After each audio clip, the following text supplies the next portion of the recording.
राधे राधे दोस्तों, जय श्री कृष्णा। आप सभी भक्तों का आज की कथा में हार्दिक स्वागत है। भगवान श्री कृष्ण और श्रीमती राधा रानी की कृपा सदैव आप पर और आपके समस्त परिवार पर बनी रहे।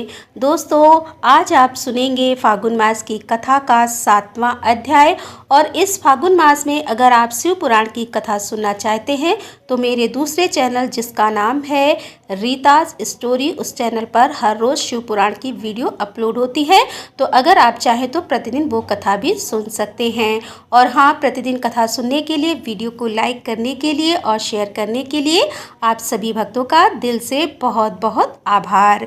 इसी प्रकार से जुड़े रहिए ताकि ये कथाएं इसी प्रकार से निर्विघ्न रूप से चलती रहें। और अब भगवान श्री हरि विष्णु का ध्यान करके आज की पावन कथा का प्रारंभ करते हैं।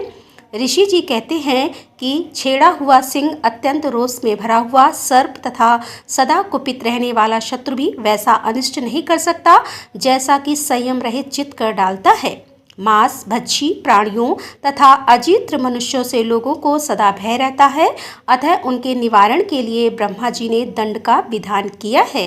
दंड ही प्राणियों की रक्षा और प्रजा का पालन करता है, वही पापियों को पाप से रोकता है। दंड सबके लिए दुर्जय होता है और वह सभी प्राणियों को भय पहुंचाने वाला है। दंड ही मनुष्यों का शासक है, क्योंकि उसी पर धर्म टिका हुआ है। संपूर्ण आसार और समस्त भूतों में दम ही उत्तम व्रत माना गया है। अब यह दम क्या होता है देखिए। उदारता, कोमल स्वभाव, संतोष, दोष दृष्टि का अभाव, गुरु शशका, प्राणियों पर दया और चुगली ना करना, इन्हीं को शांत बुद्धि वाले संतों और ऋषियों ने दम कहा है। धर्म, मोक्ष तथा स्वर्ग यह सभी दम के ही अधीन है। जो अपना अपमान होने पर क्रोध नहीं करता और सम्मान होने पर हर्ष से फूल नहीं उठता, जिसकी दृष्टि में सुख और दुख एक समान है, उस धीर पुरुष को प्रशांत कहते हैं। जिसका अपमान होता है वह साधु पुरुष तो सुख से सोता है और सुख से जागता है तथा उसकी बुद्धि कल्याणमयी होती है, परंतु अपमान करने वाला मनुष्य स्वयं ही नष्ट हो जाता है। ऐसे में अपमानित पुरुष को चाहिए कि वह कभी भी अपमान करने वाले की बुराई ना सोचे और अपने धर्म पर दृष्टि रखते हुए भी दूसरों के धर्म की निंदा ना करे। जो इंद्रियों का गमन करना नहीं जानते वे व्यर्थ शास्त्रों का अध्ययन करते हैं, क्योंकि मन और इंद्रियों का संयम ही शास्त्र का मूल है। वही सनातन धर्म है। संपूर्ण व्रतों का आधार दम ही है। 6 अंग सहित पढ़े हुए वेद भी दम से हीन पुरुष को पवित्र नहीं कर सकते। जिसने इंद्रियों का दमन नहीं किया उसके सांख्य योग, उत्तम कुल, जन्म और तीर्थ स्थान सभी व्यर्थ हैं। योग वेता दक्ष को चाहिए कि वह अपमान को अमृत के समान समझकर उससे प्रसन्नता पूर्वक अनुभव करे और सम्मान को विष के तुल्य मानकर उससे घृणा करे, क्योंकि अपमान से उसके तप की वृद्धि होती है और सम्मान से तप का क्षय हो जाता है। पूजा और सत्कार पाने वाला ब्राह्मण दूही हुई गाय की तरह खाली हो जाता है। जैसे गौ घास और जल पीकर पुष्ट हो जाती है, उसी प्रकार ब्राह्मण जप और होम के द्वारा पुनः ब्रह्म तेज से संपन्न हो जाता है। संसार में करने वाले के समान दूसरा कोई मित्र नहीं है, क्योंकि वह आपका पाप लेकर अपना पुण्य दे जाता है। निंदा करने वालों की कभी भी स्वयं निंदा ना करें। अपने मन को रोके। जो उस समय अपने मन को वश में कर लेता है उसने चित्त को वश में कर लेता है। वह मानो कि अमृत से स्नान करता है। इसीलिए कभी किसी की निंदा नहीं करनी चाहिए, क्योंकि जब हम किसी की भी निंदा करते हैं, किसी की भी चुगली करते हैं, तो हमारे पुण्य कर्म समाप्त होते हैं। हमारा पुण्य उस व्यक्ति तक चला जाता है, उस व्यक्ति के पास चला जाता है जिसकी हम बुराई कर रहे होते हैं, और उस व्यक्ति के जो पाप कर्म होते हैं वह हमारे पास आ जाते हैं। इसीलिए भूल से भी दूसरों की निंदा नहीं करनी चाहिए। अपने मन को रोकना चाहिए, अपने मन को वश में रखना चाहिए। इससे अमृत में स्नान करने के समान पुण्य फल की प्राप्ति होती है। वृक्षों के नीचे रहना, साधारण वस्त्र पहनना, अकेले रहना, किसी की अपेक्षा ना रखना और ब्रह्मचर्य का पालन करना, यह सब परम गति को प्राप्त कराने वाले होते हैं। जिसने काम और क्रोध को जीत लिया उसे फिर जंगल में जाकर क्या करना। अभ्यास से शास्त्र की, सील से कुल की और सत्य से क्रोध का तथा मित्र के द्वारा प्राणों की रक्षा की जाती है।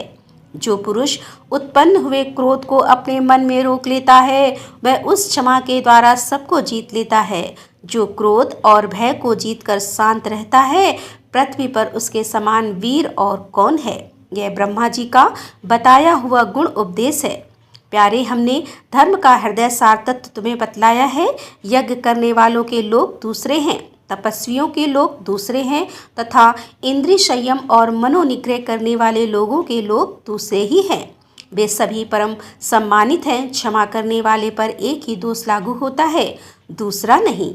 वह यह कि क्षमाशील पुरुष को लोग शक्तिहीन मान बैठते हैं, किंतु इसे दोष नहीं मानना चाहिए, क्योंकि बुद्धिमानों का बल क्षमा ही है। जो शांति अथवा क्षमा को नहीं जानता, वह ईष्ट अर्थात यज्ञ आदि और पूर्त अर्थात तालाब आदि खुदवाना दोनों के फलों से वंचित हो जाता है। क्रोधी मनुष्य जो जप होम और पूजन करता है, वह सब फूटे हुए घड़े से जल की भांति नष्ट हो जाता है। जो पुरुष प्रातःकाल उठकर प्रतिदिन इस पुण्यमय दमा घायलांग कठिनाइयों को पार कर जाता है, जो दिन सदा ही पुण्य प्रकोप होता है तथा वहाँ से कभी नहीं गिरता, धर्म का सार सुनो और सुनकर उसे धारण करो। जो बात अपने को प्रतिकूल जान पड़े, उसे दूसरों के लिए भी काम में न लाए। जो पराई स्त्री को माता के समान, पराये धन को मिट्टी के ढेले के समान और संपूर्ण भूतों को अपने आत्मा के समान जानता है, वही ज्ञानी है। जिसकी रसोई बलि वैष्णवी देव के लिए और जीवन परोपकार के लिए है, वही विद्वान है। जैसे धातुओं में स्वर्ण उत्तम है, वैसे ही परोपकार सबसे श्रेष्ठ धर्म है। वही सर्वस्व है। संपूर्ण प्राणियों के हित का ध्यान रखने वाला पुरुष अमृत प्राप्त करता है। पुलस सामने धर्म के सार तत्व का प्रतिपादन करके उनके साथ वहां से दूसरे वन में प्रवेश किया। वहां भी उन्हें एक बहुत विस्तृत जलाशय दिखाई दिया, जो पद्म और उत्पल से आच्छादित था। उस सरोवर में उतरकर उन्होंने मृणाल उखाड़े और उन्हें ढेर के ढेर किनारे पर रखकर जल से संपन्न होने वाली पुण्य क्रिया, संध्या, तर्पण आदि करने लगे। तत्पश्चात जब वे जल से बाहर निकले तो उन मृणाल को ना देखकर परस्पर इस प्रकार कहने लगे। ऋषि बोले, हम सब लोग क्षुधा से इतना कष्ट पा रहे हैं, फिर ऐसी दशा में किस पापी और क्रूर ने मृणाल को चुरा लिया। जब इस तरह कुछ भी पता न लगा, तब सबने पहले कश्यप जी बोले, जिसने मृणाल की चोरी की है, उसे सर्वस्व सब कुछ चुराने पर, धाती रखी हुई वस्तु पर जी ललचाकर और झूठी गवाही देने का पाप लगे। वह दंभपूर्वक धर्म का आचरण और राजा का सेवन करने, मद्य और मांस का सेवन करने, सदा झूठ बोलने, सूद से जीविका चलाने और रुपया लेकर लकड़ी बेचने के पाप का भागी हो। वशिष्ठ जी ने कहा कि जिसने उन मृणाल को चुराया हो, उसे ऋतुकाल के बिना ही मैथुन करने, दिन में सोने, एक दूसरे के यहाँ जाकर अतिथि बनने, जिस गांव में एक ही कुआं हो वहां निवास करने, ब्राह्मण होकर शूद्र जाति की स्त्री से संबंध रखने का पाप लगे और ऐसे लोगों को जिन लोकों में जाना पड़ता है, वहीं पर वह भी जाए। भरद्वाज जी बोले कि जिसने मृणाल चुराए हों, वह सबके प्रतिकूल धन के अभिमानी, सबसे डाह रखवाले, चुगलखोर और रस बेचने वाली की गति प्राप्त करे। गौतम जी ने कहा कि जिसने मृणाल की चोरी की हो, वह सदा शूद्र का अन्न खाने वाले, पर स्त्रीगामी और घर में दूसरों को ना देकर अकेले मिष्ठन भोजन करने वाले के समान पाप का भागी हो। विश्वामित्र जी बोले, जो मृणाल चुरा ले गया हो, वह सदा काम परायण, दिन में मैथुन करने वाले, नित्यपात की पराई निंदा करने वाले और पर स्त्रीगामी की गति प्राप्त करे। जमदग्नि जी ने कहा कि जिसने मृणाल की चोरी की है, वह दुर्बुद्धि मनुष्य अपने माता पिता का अपमान करने, अपने कन्या के दिए हुए धन से अपनी जीविका चलाने के, सदा दूसरे की रसोई में भोजन करने के, पर स्त्री के संपर्क रखने और गौओं की बिक्री करने के पाप का भागी हो। पराशर जी बोले, जिसने मृणाल चुराए हो, वह दूसरों का दास एवं जन्म जन्म क्रोधी हो तथा सब प्रकार के धर्म कर्मों से हीन हो। सुनासक ने कहा कि जिसने मृणाल की चोरी की हो, वह न्यायपूर्वक वेदा अध्ययन करे, अतिथियों में प्रीति रखने वाला गृहस्थ हो, सदा सत्य बोले, विधिवत अग्निहोत्र करे, प्रतिदिन करे और अंतर्ग्रह ब्रह्मलोक को जाए, अर्थात अंत समय में ब्रह्मलोक को जाए। तब ऋषियों ने कहा कि हे सुना सक, तुमने जो शपथ की है वह तो अभिष्ट है, अतः तुमने हम सबके मृणाल की चोरी की है। तब सुनासक बोले, ब्राह्मण, मैंने ही आप लोगों के मुँह से धर्म सुनने की इच्छा से यह मृणाल छुपा दिए थे। मुझे आप लोग इंद्र ही समझे। हे मुनिवर, आपने लोभ के परित्याग से अच्छे लोगों पर विजय पाई अतः इस विमान पर बैठिए, अब हम लोग स्वर्ग को चले। तब महर्षियों ने इंद्र को पहचान कर उनसे इस प्रकार कहा। ऋषि बोले, हे देवराज, जो मनुष्य यहाँ आकर मध्यम पुष्कर में स्नान करे और 3 रात तक यहाँ उपवास पूर्वक वास करे, उसे अच्छे फल की प्राप्ति होती है। वनवासी महर्षियों के लिए जो 12 वर्षों की यज्ञ दीक्षा बताई गई है, उसका पूरा फल उस मनुष्य को भी मिल जाता है। उसकी कभी दुर्गति नहीं होती, वह सदा अपने कुल वालों के साथ आनंद का अनुभव करता है तथा ब्रह्मलोक में जाकर ब्रह्मा जी के 1 दिन तथा अर्थात कल्प भर वहाँ निवास करता है। राधे राधे, जय श्री कृष्णा। आज की कथा का यहीं पर समापन करती हूँ।